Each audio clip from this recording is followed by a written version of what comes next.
Alright, what's up sa inyo mga guys? So ngayon is magpipintura na ako ngayon mga guys. Gaya nga nung sabi ko nung isang vlog ko mga guys ito. Yan, ngayong araw ako magpipintura. So ito na yung time na iusin ko yung kwarto ko. Nakikita nyo naman na nakataas yung kama ko. Magpipintura na ako ngayon mga guys. Panoorin nyo.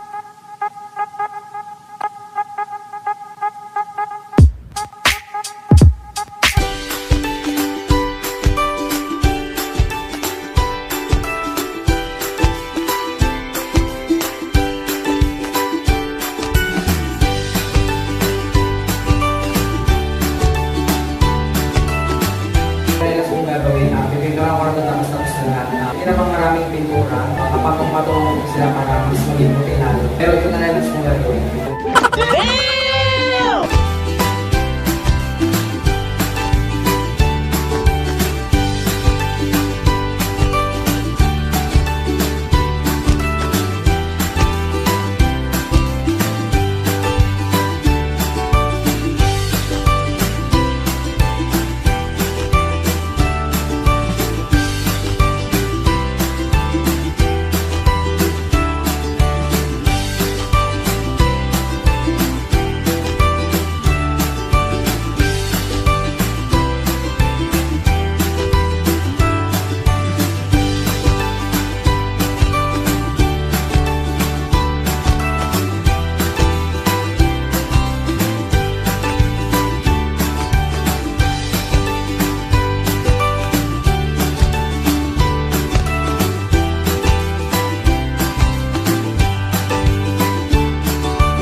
What's up mga guys? So ngayon, tapos na ako maglinis sa kwarto ko. Maglinis na lang ako mga guys, yung mga patak-patak ng pintura. Example na natin yung pinto, sobrang madaming patak ng pintura.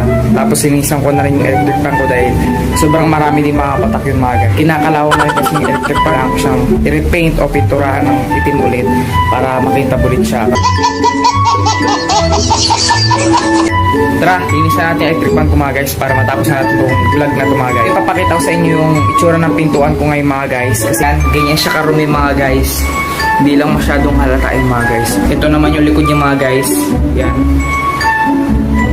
Ganyan siya karumi. Kita nyo ba yan? Yung itim naging puti mga guys. At ayun na ngayon mga guys. So nakita nyo na kung gano'ng karumi yung pintuan. Ayun, lilinisan ko na siya at isusunod ko yung electric fan ko mga guys.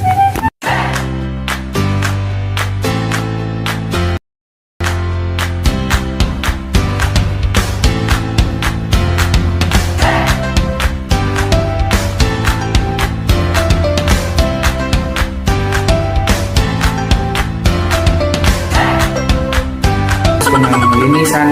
Natanggal ko na yung mga patak-patak niya ng mga pintura mga guys. Pero may konting tira lang mga guys. So ito yung resulta niya mga guys, yung paglinis ko. Medyo kumintap naman siya sa mga black.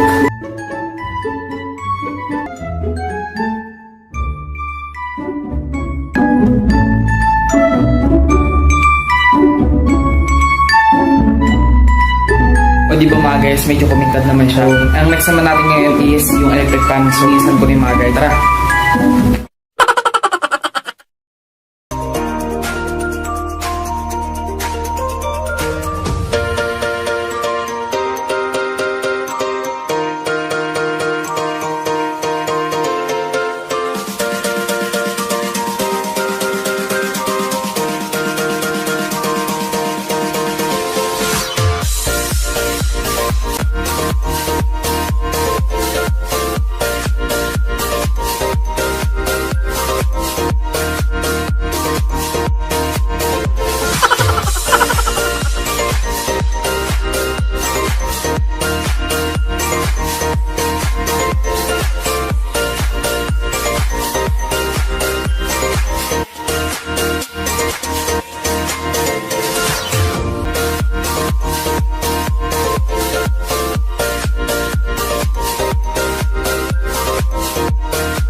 Few minutes later.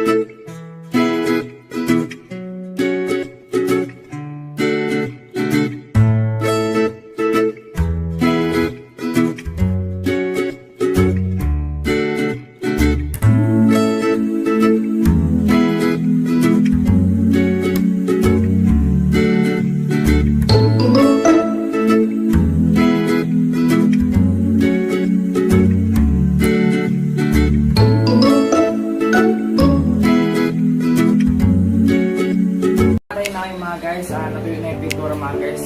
Pwede ko na siya ikulit dito. Bago ko siya nakabit, siguro punasan ko muna siya para mas makita.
A few moments later.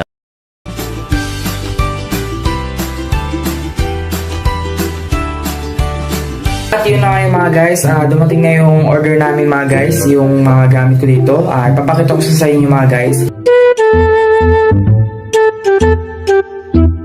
So ayan na yung in-order namin mga guys. Yan, maliit na cabinet na lang kinuha ko mga guys. Yan. Then ito na yung gaming table natin mga guys. Yan, meron na rin siyang gantuan mga guys. At ayun na kayo mga guys, okay na yung mga gamit ko dito mga guys. Na-deliver na nila at wala naman ako nakitang damage sa pagpapackage nila mga guys. Ito siya mga guys, ito na rin yung gaming table ko mga guys. Yan. Yan yung gaming table ko mga guys. Tanong ko sa inyo mga guys, isipin nyo kung anong nasa isip ko. Siyempre, ano bang partner dapat ng mga gaming table nito mga guys? Diba dapat, meron ka partner to mga guys. At ang tanong ko sa inyo mga guys, ano nga ba ang partner nito mga guys? Alright mga guys, dito ko natatapusin siguro yung vlog ko mga guys. At sana nagustuhan nyo itong ginawa kong pag-renovate sa kwarto ko mga guys. Hindi pa ito nagtatapos mga guys, marami pa kayong abangan ng mga vlogs ko mga guys. Kung gusto nyo pa nyo mga guys, huwag naman po kakalimutan mag-subscribe at i-like itong video na ito para lagi kang updated sa lahat ng bago kong video. So, kita-kits natin sa next vlog. Bye bye!